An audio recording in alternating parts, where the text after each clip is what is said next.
سر میں ایک مفتی صاحب سے میں ایک سوال جواب کر رہا تھا ایک حدیث کے ہوں، بارے میں، بخاری کی 6582، 6582۔ اس میں لکھا ہوا ہے کہ نبی کریم صلی اللہ علیہ وسلم فرماتے ہیں کہ میں ہاؤس پہ تم سب سے پہلے پہنچ جاؤں گا، پھر میرے سامنے صحابہ کی ایک جماعت لائی جائے گی۔ ہوں، یہی حدیث ہلو ہاں، مفتی صاحب نے اس پہ جواب دیتے ہیں کہ یہی حدیث سیم ٹو سیم بخاری میں اور مسلم میں بھی ہے، وہاں پر ہوں، اصحاب کی جگہ امتی کا لفظ آیا ہے۔ اس لیے یہاں پر علماء یہ جو ہوتے ہیں دیوبندی فرقے کے، یہ اصحاب کی جگہ امتی کو لاتا ہے، یعنی امت میں سے امت جو ہے مطلب اصحاب کی جگہ امت ہے، اس سے یہاں مراد لیتے ہیں یہ۔ سر اس پر کیا کہنا ہے آپ کا؟ دیکھیں اس کے کئی جوابات ہیں، اور اس میں سے بہت جو واضح دلیل ہے کہ اس میں رسول پاک صلی اللہ علیہ وآلہ وسلم نے اصحاب کا لفظ استعمال کیا ہے، ٹھیک ہے نا۔ امتی کا لفظ اگر استعمال کیا بھی ہو کسی دوسری روایت میں، لیکن صحابی بھی تو امتی ہے نا، صحابی امتی نہیں ہے، صحابی اس امت سے نہیں ہے تو اس میں تو کچھ نہیں بچتا۔ پھر میں آپ کی خدمت میں یہ روایت پیش کروں جو بہت ہی واضح ہے، مسلم کی، صحیح مسلم، چاپ دار الفکر، مسلم چاپ دار الفکر، کتاب چھپی ہے کب؟ سنہ 1432 2010، دار الفکر بیروت لبنان میں، ملاحظہ فرمائیے۔ صفحہ نمبر ہے 1152، حدیث نمبر ہے 5809۔ حدثنا انس بن مالک ان النبی صلی اللہ علیہ وآلہ وسلم قال، نبی کریم صلی اللہ علیہ وآلہ وسلم نے فرمایا، لیردن علی الحوض رجال ممن صاحبنی، مجھ پر حوض کوثر میں ایسے لوگ لائے جائیں گے، ممن صاحبنی، جو میرے ساتھ رہ چکے ہیں، جو میری مصاحبت کر چکے ہیں، میری صحبت میں رہ چکے ہیں، ممن صاحبنی، ٹھیک ہے نا۔ یہ واضح طور پر ہے، ہم نے نبی کریم صلی اللہ علیہ وسلم کے ہم صحبت نہیں رہے ہیں، آپ رہ چکے ہیں۔ امتی کون ہے جو ان کے صحبت میں رہ چکے ہیں؟ صرف صحابہ۔ حوض کوثر پہ میرے صحابی لائے جائیں گے جو میرے صاحبنی، جو میری مصاحبت میں رہ چکے ہیں، حتی اذا رأیتہم ورفعوا الی اختلجوا دونی، جب میں ان کو پہچان لیتا ہوں اور وہ میرے ساتھ سامنے آ جاتے ہیں تو ان کو مجھ سے دور کیے جاتے ہیں، جہنم لے کے جاتے ہیں۔ فلا قولن ای رب اصیحابی اصیحابی، تو اس وقت میں کہوں گا اے میرے رب، اے میرے پروردگار، اے پالنے والے، یہ تو میرے پیارے صحابی ہیں۔ اصیحابی، اصحابی اور اصیحابی میں کیا فرق ہے؟ یہ اس میں یہ ہے کہ یہ تو بہت قریبی ساتھی تھے میرے، ہاں۔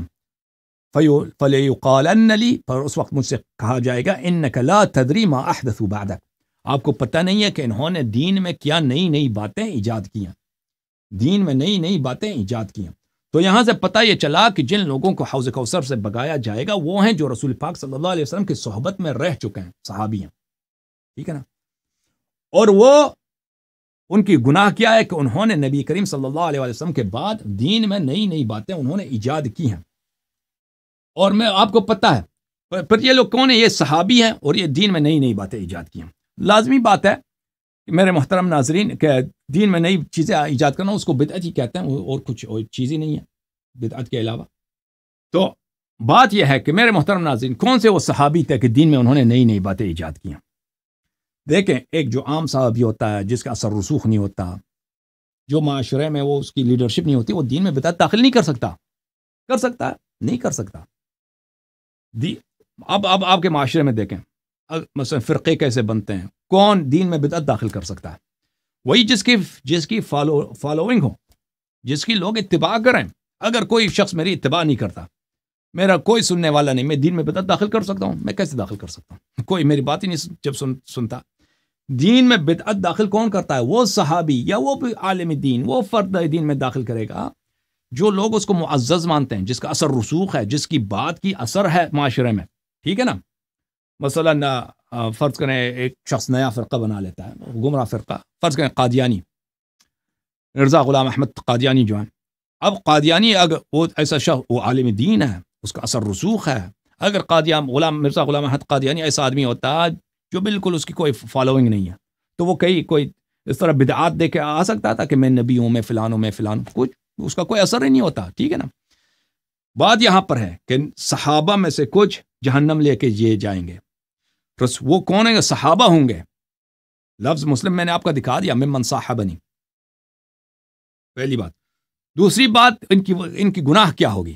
یہ اس لیے نہیں ہوگی کہ انہوں نے مثلا مسیلمہ کذاب کے یہ جو کیا تھے ساتھی تھے، مسیلمہ کذاب کے ساتھیوں نے اسلام میں کوئی تبدیلی داخل نہیں کی، وہ سب قتل ہو گئے. وہ صحابہ تھے ہی نہیں، مسیلمہ کذاب والے صحابہ نہیں تھے، وہ سجاح کے جو ماننے والے تھے.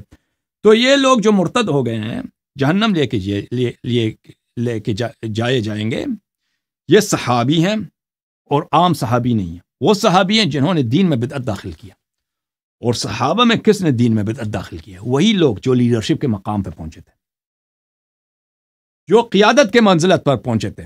اور وہ کون ہے میرے محترم ناظرین؟ وہ صحابہ میں سے یہ افراد ہیں جو صحابہ میں سے لیڈرشپ کے مقام پر پہنچے. ابو بکر ہے، عمر ہے، عثمان ہے، معاویہ ہے، مروان ابن الحکم ہے، اور عبداللہ ابن زبیر، اس کی بھی خلافت بنی تھی مکے میں کچھ عرصے کی. یہ 6-7 افراد ہیں صحابہ میں سے جو لیڈرشپ کے مقام پہ پہنچے.